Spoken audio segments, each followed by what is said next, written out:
महाराष्ट्राच्या राजकारणात लवकरच भूकंप होणार आहे अशी काहीशी परिस्थिती सध्या राजकारणात निर्माण झाली आहे. कारण काल रात्री सुनील तटकरे यांनी अचानक शरद पवारांची भेट घेतली.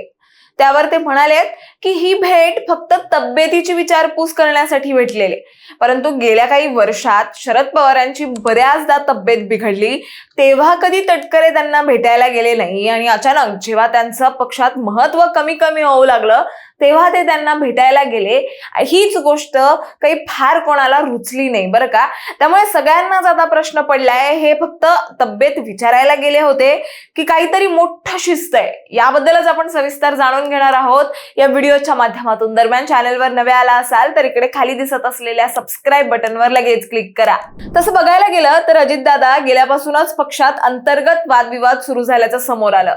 अजितदादा गेले आणि राष्ट्रवादी काँग्रेस अजित पवार गटात एक मोठी पोकळी निर्माण झाली, पण त्याच वेळी सत्तेसाठी धावपळही सुरू झाली जी आपण पाहिली सगळ्यांनी. तर रोहित पवारांनी सांगितल्याप्रमाणे तटकरे आणि पटेल यांनी निवडणूक आयोगाला एक पत्र लिहिलेलं, ज्यात पक्षाच्या संविधानात बदल केल्याचं सांगत पक्षाचे सर्व अधिकार कार्याध्यक्षांना म्हणजेच प्रफुल्ल पटेल यांना देण्याची मागणी करण्यात आली होती. त्यानंतर थोड्याच दिवसात राष्ट्रवादी काँग्रेस अजित पवार पक्षाच्या नव्या कार्यकारिणीची यादी व्हायरल झाली आणि या कार्यकारिणीमध्ये प्रफुल्ल पटेल आणि सुनील तटकरे यांची नावं नसल्याचं समोर आलं.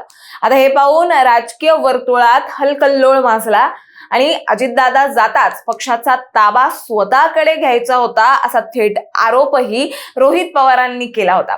आता हा घटनाक्रम झाल्यानंतर लगेचच पियुष गोयल यांच्याकडून वक्तव्य आलं की प्रफुल्ल पटेल अध्यक्ष झाले, याकडे रोहित पवारांनी लक्ष वेधलं.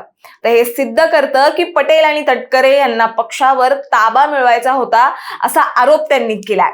त्यानंतर नवनिर्वाचित पक्षाध्यक्षा सुनेत्रा पवार यांनी 10 मार्च रोजी दिलेल्या एका पत्रात प्रफुल्ल पटेल यांच्यासह सुनील तटकरे यांच्याही नावासमोर त्यांच्या पदांचा उल्लेख केला नसल्याने राजकीय वादळ निर्माण झालं होतं.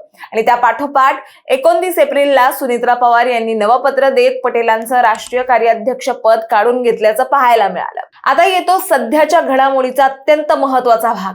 राष्ट्रवादी काँग्रेस अजित पवार पक्षात सारं काही आलबेल नसल्याच्या चर्चा रंगलेल्या असतानाच सुनील तटकरे अचानक शरद पवारांच्या मुंबईतील सिल्वर ओक निवासस्थानी पोहोचले आणि सगळ्यांच्या भुवया उंचावल्या. आता राष्ट्रवादीचे प्रदेशाध्यक्ष आणि खासदार सुनील तटकरे यांनी काल रात्री शरद पवार यांची भेट घेतल्याने राजकीय वर्तुळात चर्चांना उधाण आलंय.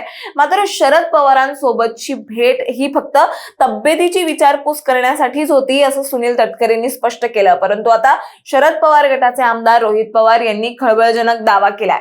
ते म्हणाले की 22 आमदार घेऊन सुनील तटकरे आणि प्रफुल्ल पटेल हे भाजपमधूनच लढणार आहेत.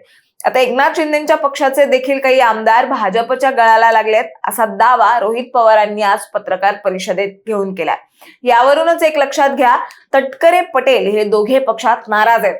पक्षात आपल्याला डावललं जात आहे, यामुळे तटकरेंनी पवारांची भेट घेतली आणि यामध्ये संजय शिरसाट असं म्हणतात की भविष्यात काहीही होऊ शकतं. कदाचित तटकरे शरद पवारांबरोबर देखील जाऊ शकतात, तर कदाचित शिंदेच्या शिवसेनेसोबत, तर कदाचित भाजपमध्येही ते जाऊ शकतात. काही पण होऊ शकतं. आणि यातील महत्वाची बाब म्हणजे राष्ट्रवादी काँग्रेस पक्षात फूट पडल्यानंतर तब्बल 3 वर्षांनंतर सुनील तटकरे हे सिल्वर ओक या निवासस्थानी शरद पवारांना भेटायला आल्याचं पाहायला मिळालं. त्यामुळे राजकारण पारच ढवळून निघालंय. आणि या सर्व पार्श्वभूमीवर एवढं नक्की आहे की राष्ट्रवादीत तटकरे पटेल नाराज आहेत. त्यामुळे आगामी काळात सुनील तटकरे आणि प्रफुल्ल पटेल काय निर्णय घेणार याकडे सर्वांचंच लक्ष लागलंय. तुम्हाला याबद्दल काय वाटतं हे आम्हाला कमेंटमध्ये नक्की सांगा आणि अशाच माहितीपूर्वक व्हिडिओ बघण्यासाठी लगेचच सबस्क्राईब करा प्राईम टाइम महाराष्ट्राला.